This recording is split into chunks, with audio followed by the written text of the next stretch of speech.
Good morning. Welcome back to the studio. It's lovely to have you back this week. And it's also lovely to be back. I've been traveling all around Gippsland, going to various areas and showcasing the Floral Tober experience.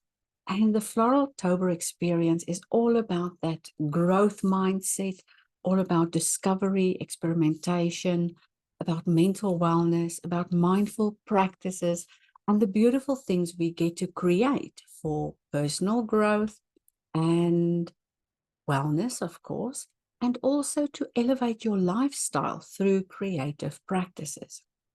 So, while I've been traveling through Victoria, I've met the most interesting people, whether it was at a day visit at Lakes Entrance or whether it was at the Hive Holistic Healing Center here in Sale, all the places that are inviting and open to co-creation, like, for instance, my Tuesday morning class in Briar.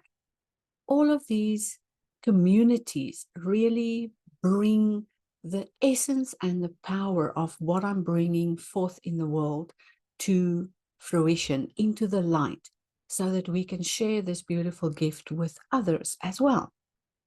So today I wanted to talk about, let's say, things we can do as a co-creative community, whether you want to connect with me, whether you want to invite me to come over, or whether you want to invest time in coming here and participating in one of our in-person events. I would be delighted to have you over and to create with you. We are doing all of this in support of our community and community members. And we even go beyond the art and craft groups, because self-mastery and mindful lifestyles are really for every person who is seeking to enrich their lives in some way. We are so caught up in left brain thinking that we hardly ever give our right brain the proper place in our lives. We forget to do creative things. We neglect our hobbies.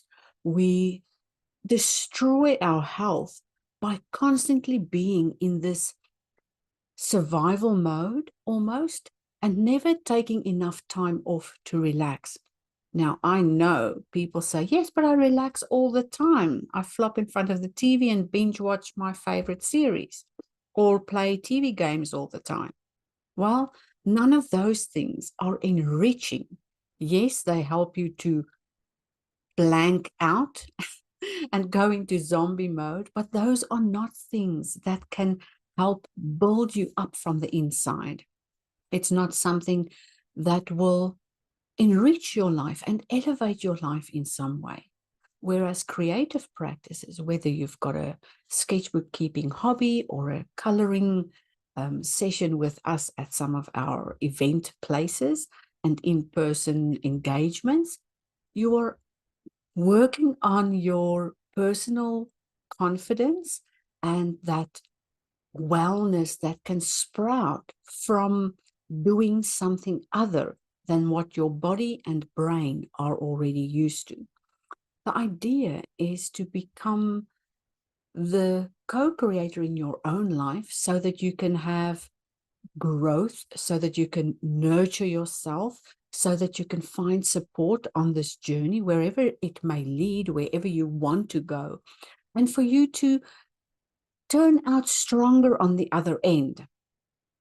It also helps you with prioritizing your mental wellness, because if you are constantly rushing from one thing to the next thing in that stress mode, your brain is going to find this thing we call burnout, and it's not going to look pretty if you are not there to support yourself. Then the third thing we could talk about today is being in service to the community. And with that, I don't only mean giving to the community and volunteering for all kinds of things. I mean being part of a community where you can make a difference, where you can find that connection and support those who need you, with the emphasis on community and encouragement and sharing your knowledge instead of pushing for a certain result, rather allowing them to discover what they need, reflecting on what has worked, and also taking feedback from the community members you are trying to serve to help them show you what they need. If you're not also taking care of your own health and your own mental wellness and growing on your own journey forward, I don't believe we should be in positions where we are helping other people. But if you're constantly on this path of improvement and releasing outdated beliefs and being a co-creator, then you cannot help but be part of the community instead of standing above them and telling them what to do. Why not be part of them and co-create so that we can all move up the ladder together? So something we also need to address is that it's almost too scary to reach a certain level of mental unwellness and then all of a sudden having to change everything in your life because you had this mental breakdown. Why not prevent? They always say prevention is better than cure. And when we can prevent things from happening, when we can step in and ease the path forward, we will be in such a better place to manage tasks and look at our lives and see where we can change certain things, how we can find that habit, that stress-inducing thing, and bring that into a place, almost like a sacred place, where you can pick at it and look at it without overwhelm, without stress, without feeling like life is falling apart. But that can only happen if you start now with preventative measures like mindful practices and your own mental wellness. It's better for you to start taking care of your mental wellness and to nurture your own growth path than it would be for you to try and fix things at the back end after the pawpaw hit the fan. So something else we can also look at is our own daily practices. What are you doing every single day to either nurture a hobby or a habit and to give back to yourself? We're always giving and putting things out there and supplying others and working. And I want you to take 2 seconds and think about, what are you putting back in? If your body is a vessel and your mind is a vessel and you're constantly pouring out of that vessel, at some point you have to put back in that vessel. And your paycheck at the end of the month is not the incentive I was looking for. The paycheck is the bonus. But what you need to do on a day-to-day basis is pour back into your own needs, pour back into the thing that will harmonize your life, the thing that will inspire you, the thing that will produce the outcome that you want. And when you're in a co-creative space with the support of people who are either leading the way there, or like my self-mastery membership, when you're in there and experiencing these beautiful practices, when you get to know yourself, where you get to figure things out in small lessons around certain topics that I'm pretty sure you've been thinking about for so long, but were unsure of how to move into that or around that or through that. But through these practices, you get to figure out who you are and what you need. And because of all those things and this lifelong journey of self-mastery, you get to harmonize all of those things into a lifestyle where you can act more mindfully. So I asked a few friends where they would like me to travel to.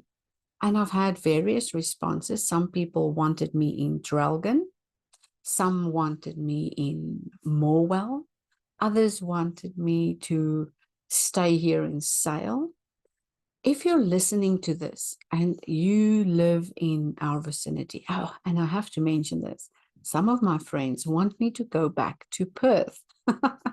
And I'll tell you this, I will really enjoy the warmer weather there, as we've had a couple of nice days here, but I think I need more warmer days, and I'm really looking forward to this summer to really settle in and be here for just a little bit longer. All right.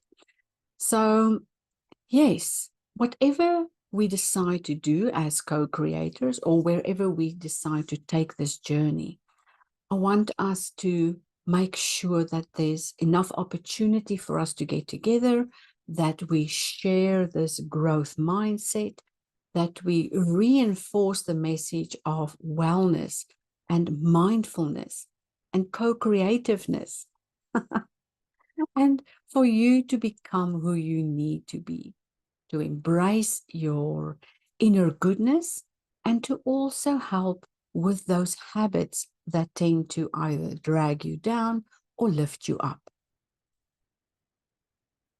When you are in this assembly around other creative friends and people who want to uplift you, then it's so much easier to bring more people into that space that need upliftment and that can also provide upliftment.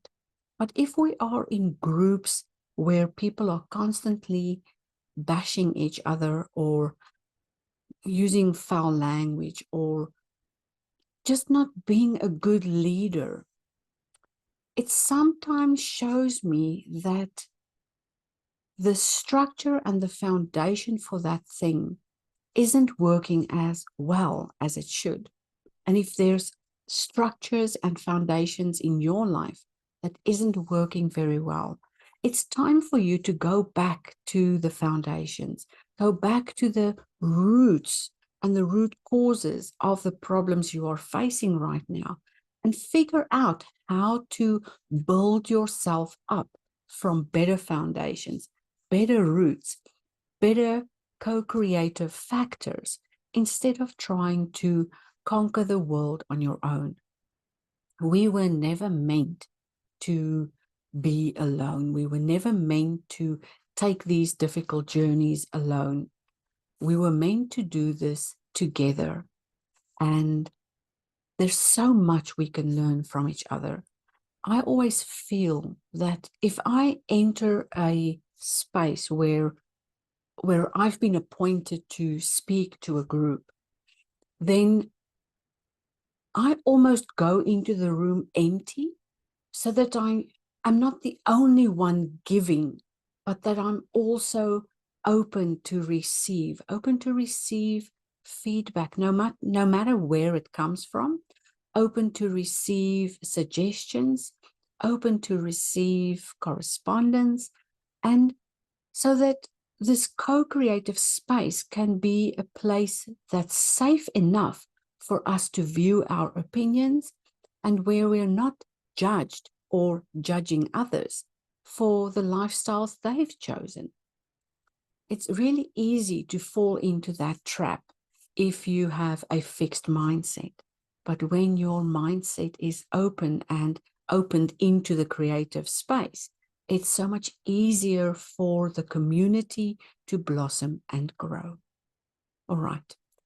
That is our 15-minute mindset magic for today. It was beautiful having you here. And you can find all of our links to the Self-Mastery membership, to the free contents, and to this month's Floraltober in the links below. I can't wait to see you next week and to catch up with you in our in-person events. Bye for now.